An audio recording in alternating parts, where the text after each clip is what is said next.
What are you trying to accomplish? What would you like this, to be the end game for you? That's basically. Ultimately, it's to bring awareness and make people, realize what's really going on in this country. There are a lot of things that are going on that are unjust. People aren't being held accountable for, and that's something that needs to change. That's something that, this country stands for: freedom, liberty, justice for all, and it's not happening for all right now. Is this something that's evolved as a philosophy in your mind, and how has this kind of progressed that you make a stand like this? It's something that I've seen, I've felt, wasn't quite sure how to deal with originally, and it is something that's evolved. It's something, as I've gained more knowledge about, what's going on in this country in the past, what's going on currently. These aren't new situations. This isn't new ground. It's things that have gone on in this country for years and years and have never been addressed, and they need to be. Will you continue, Colin, to sit? Will you continue to sit? Yes, I'll continue to sit. I'm going to continue to stand with the people that are being oppressed. To me, this is something that has to change, and when there's significant change, and I feel like that flag represents what it's supposed to represent, and this country is representing people the way that it's supposed to, I'll stand. Specifically, what would you like to see change in order for you to stand? There's a lot of things that need to change. One specifically is police brutality. There's people being murdered unjustly and not being held accountable. Cops are getting paid leave for killing people. That's not right. That's not right by anyone's standards. Colin, so many people see the flag as kind of a symbol of military. How do you view it, and what do you say to those people? I have great respect for men and women that have fought for this country. I have family, I have friends that have gone and fought for this country. And they fight for freedom. They fight for the people. They fight for liberty and justice for everyone. And that's not happening. People are dying in vain because this country isn't holding their end of the bargain up as far as, giving freedom and justice and liberty to everybody. It's something that's not happening. And I've seen videos, I've seen circumstances where men and women that have been in the military have come back and been treated unjustly by the country they fought for, and have been murdered by the country they fought for on our land. That's not right. Colin, do you personally feel oppressed? Personally? There have been situations where I feel like I've been ill-treated, yes, but this stand wasn't for me.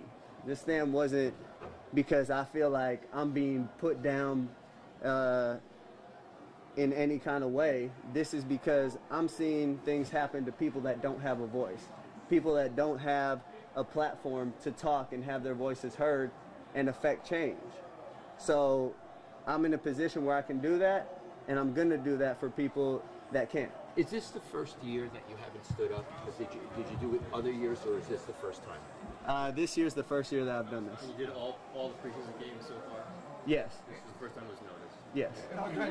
How did your teammates respond when you explained yourself today, and what was the support like for you? The support I've got from my teammates has been great. I think a lot of my teammates come from areas where this might be a situation. Their families might be put in this situation. It's something that I've had a lot of people come up to me and say, I really respect you for what you're doing and what you're standing for. So to me, that's something that I know what I'm doing what's right, and I know other people see what I'm doing is right. It's something that we have to come together, we have to unite, we have to unify and make a change. What do you say to the people that say, hey, you're doing the right thing, but you're going about it the wrong way? I don't understand how it's the wrong way. To me, this is a freedom that we're allowed in this country. And going back to the military thing, it's a freedom that men and women that have fought for this country have given me this opportunity by the contributions they have made. So I don't see it as going about it the wrong way. This is something that has to be said. It has to be brought to the forefront of everyone's attention. And when that's done, I think people can realize what the situation is and then really affect change. You've done it every preseason game. are you almost relieved that it took this game and the questioning that followed to let your voice be heard? It wasn't something that I really planned as far as it blowing up. It was something that I personally decided I just can't stand for what this represents right now. It's not right. And the fact that it has blown up like this, I think is a good thing. You know, it brings awareness. Everybody knows what's going on, and this sheds more light on it. Now, I think people are really talking about it, having conversations about how to make change, what's really going on in this country, and we can move forward. That said, this is seen as like a blanket indictment of law enforcement in general. What was that? You're concerned that it can be seen as a blanket indictment against law enforcement in general. As far as what? I don't really understand what you're trying to get at. People getting murdered by police. I mean, do you think that it's seen as sort of an indictment against police? There is police brutality. Yeah. People of color have been targeted by police. So that's a large part of it. And they're government officials. They're put in place by the government. So, you know, that's something that this country has to change. There's things we can do to, you know, hold them more accountable, make those standards higher. You have people that practice law and are lawyers and go to school for 8 years, but you can become a cop in 6 months and don't have to have the same amount of training as a cosmetologist. That's insane. I mean, someone that's holding a curling iron has more education and more training than people that have a gun and are going out on the street to protect us. Colin, you plan on doing stuff beyond sitting? What was that? Do you plan on doing stuff beyond sitting during the National Anthem as far as activists kind of, you know, rolling your sleeves up and getting out in the communities? Yeah, most definitely. There are things that I have in the works right now that I'm working on to, you know, put together in the future and come to fruition soon. Those are things that I'll talk about as we get closer to those days. Colin, you say that it's a good thing that this is blowing up now because it's getting some attention. Any concern about the timing of it, a critical part of training camp, and the possibility of it being a distraction? No, I don't see it as a distraction. I think it's something that can unify this team. It's something that can unify this country. You know, if we have these real conversations that are uncomfortable for a lot of people, if we have these conversations, there's a better understanding where both sides are coming from. And if we reach common ground and can understand what everybody's going through, we can really affect change and make sure that everybody's treated equally and has the same freedom. Cap, has anybody from the league or the team or anybody said tone it down or anything? Because clearly you're speaking your mind right now. It doesn't seem that anyone's trying to, from the organization, whatever, is trying to quiet you. No one's tried to quiet me, and you know, to be honest, it's not something I'm gonna be quiet about. I'm gonna speak the truth when I'm asked about it. This isn't for a look, this isn't for publicity or anything like that. This is for people that don't have the voice. And this is for people that are being oppressed and need to have equal opportunities, you know, to be successful, to provide for their families and not live in poor circumstances. Have you been pulled over unjustly on court? You know, in your mind, have you been pulled over unjustly or had a bad experience in that regard? Yes, multiple times. I mean, I've had times where one of my roommates was moving out of a house in college, and because we were the only black people in that neighborhood, the cops got called and all of us had guns drawn on us. I mean, came in the house without knocking, guns drawn on one of my teammates and roommates. So I have experienced this. People close to me have experienced this. This isn't something that's a one-off case here, a one-off case there. This has become habitual. It's become a habit. So it's something that needs to be addressed. Colin, there are like 2,000 players in the NFL. You're a lone voice here as far as taking this stand. Why do you think you're the only one doing this? I think there's a lot of consequences that come along with this. There's a lot of people that don't want to have this conversation, that, you know, they're scared they might lose their job or they might not get the endorsements. They might not be treated the same way. And those are things I'm prepared to handle. And those are things that, you know, other people might not be ready for. It's just a matter of where you're at in your life, where your mind's at. And at this point, I've been blessed to be able to get this far and, have the privilege of being in the NFL and, making the kind of money I make and enjoy luxuries like that. But I can't look in the mirror and see other people dying on the street that should have the same opportunities that I've had and say, you know what, I can live with myself, because I can't if I just watch. Do you think you might get cut over this? I don't know. But if I do, I know I did what's right. And I can live with that at the end of the day. Does any of this reflect your relationship with the 49ers or with the NFL? Is this any part of that? No, this is about the way people have been treated by this country. When you addressed the team today, Colin, how long did you talk, and what was kind of the tone of it? It seemed like you were able to convert one person into your line of thinking that was a little skeptical. No, it was a conversation. They asked me to talk and just explain why I did what I did and why I felt the way I felt. And that's something, I had an open conversation with them. I told them why I felt that way and why I looked at things the way I do. And a lot of it has to do with the history of the country and where we're currently at. And, I opened it up to all my teammates. Come talk to me if you have any questions. If you want to understand what I'm thinking further, come talk to me. This isn't something that should be hidden and shouldn't be talked about. These conversations need to happen, and I think it's something that can bring everybody closer. Were there a couple guys that voiced how they felt against what you're doing to you? There were, I've had people say, no, I want to understand further. Let's talk. So I've had those conversations, and we'll continue to have them with my teammates. But it's something that the knowledge of what's happened in this country and is currently happening is something that I think everybody needs to know. And when you have the knowledge of those things, then you can make an educated decision on, what you really feel and what you want to stand for.